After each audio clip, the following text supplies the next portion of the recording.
ఈరోజు ఎందుకు ఆవు చావు కారణాలు హిందువులని నేను అంటున్నానంటే నేనైతే ఖచ్చితంగా అదే అంట. ఎందుకంటే ఒప్పుకోవాలి, సత్యం ఏదో అది ఒప్పుకోకపోతే మనకు ఆ సత్యమే మనకు శిక్ష ఇస్తుంది. ఇలా ఒక్క రైతు దగ్గర ఆవు 2 ఎద్దులు ఉండాలి. ఆవు లేగదూడు ఉండడం వల్ల తన ఇంటికి కావాల్సినటువంటి పాలు వస్తాయి. 1 లీటర్ చాలండి ఒక రైతుకు, రైట్. 2 ఎద్దులు ఉండడం వల్ల తన పొలాన్ని దున్నుకోవడానికి అవకాశం ఉంది.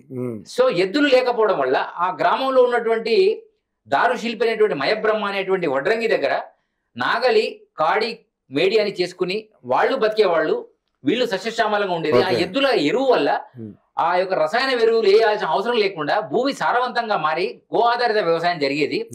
అప్పుడున్నటువంటి వాళ్ళందరూ ఇప్పుడు 90 సంవత్సరాలకి బతుకుతున్నారు. మన పరిస్థితి ఏమిటో తెలుసా?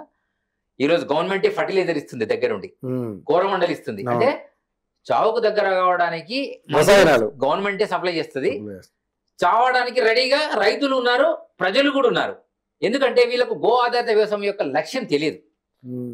గో ఆధారిత వ్యవసాయం అంటే ఒక ఆవు గాని, ఒక ఎద్దు గాని, ఒక ముసలి ఆవు అయినా పర్వాలేదు, దాని పేడ దాని మూత్రం ద్వారా పాలివ్వకపోయినా కనీసం 27 నుంచి 30 ఎకరాల జాగాలో వ్యవసాయానికి కావాల్సినటువంటి ఆ గో ఆధారిత ఆ లఘు అంటే ఏదైతే ఆ ఎరువు సరఫరా చేయబడుతుంది.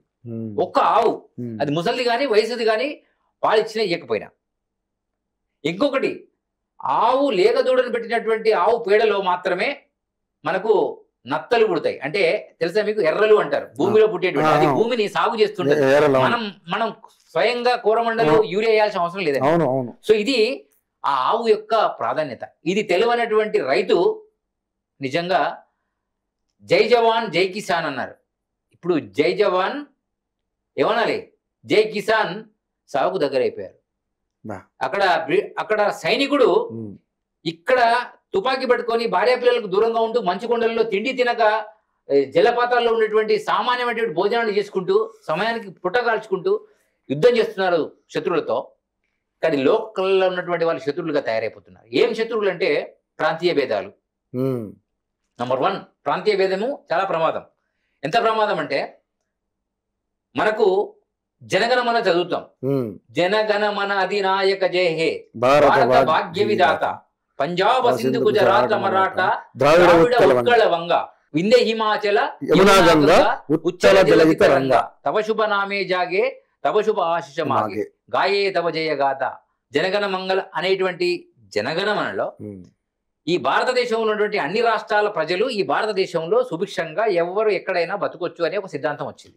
ఇది పక్కా అందరికి తెలిసిన విషయం. ఇది రాజ్యాంగంలో అంబేద్కర్ 286 మందిలో రాజ్యాంగం రాసినటువంటి అంబేద్కర్ గారి లిస్ట్ ప్రకారం కూడా ఇది మనం సమర్థించాలి. Number 1 point. నంబర్ 2, ఈ వేరే దేశంలో ప్రొడక్ట్ తయారైనా వాళ్ళు హోల్సేలర్గా ఇక్కడికి వాళ్ళు హోల్సేల్ డిస్ట్రిబ్యూటర్గా ఇక్కడ రావచ్చు, కానీ ఇక్కడ రిటైలర్గా వాళ్ళు ఉండకూడదు యాక్చువల్ లెక్క ప్రకారం. ఎందుకంటే రిటైలర్గా ఇక్కడ ఉంటే ఇక్కడ లోకల్ వాడికి పని ఉండదు కదా. ఇప్పుడు డిస్ట్రిబ్యూటర్ తనే అయ్యి, మ్యానుఫ్యాక్చరర్ తనే అయ్యి, రిటైలర్ కూడా తనే అయితే ఇక్కడ ఉన్నవాడు ఏం చేయాలి? గాడిదలు కాసుకొని బతకాలి. కాబట్టి ఏం చేశారంటే లోకల్, ఇప్పుడు ఎక్కడైనా ఫ్యాక్టరీ పెట్టారనుకోండి, ఫస్ట్ లోకల్ వాళ్ళకి ఫస్ట్ ప్రిఫరెన్స్ ఇస్తారు. ఎందుకంటే వాళ్ళ లోకల్ వాళ్ళ యొక్క కొన్ని జాబ్లను 75% ఇస్తే 25% అవుట్ సైడ్ వాళ్ళకి ఇస్తారని మనకు తెలిసిన విషయమే. సో ఇప్పుడు మీరు అడిగారు నన్ను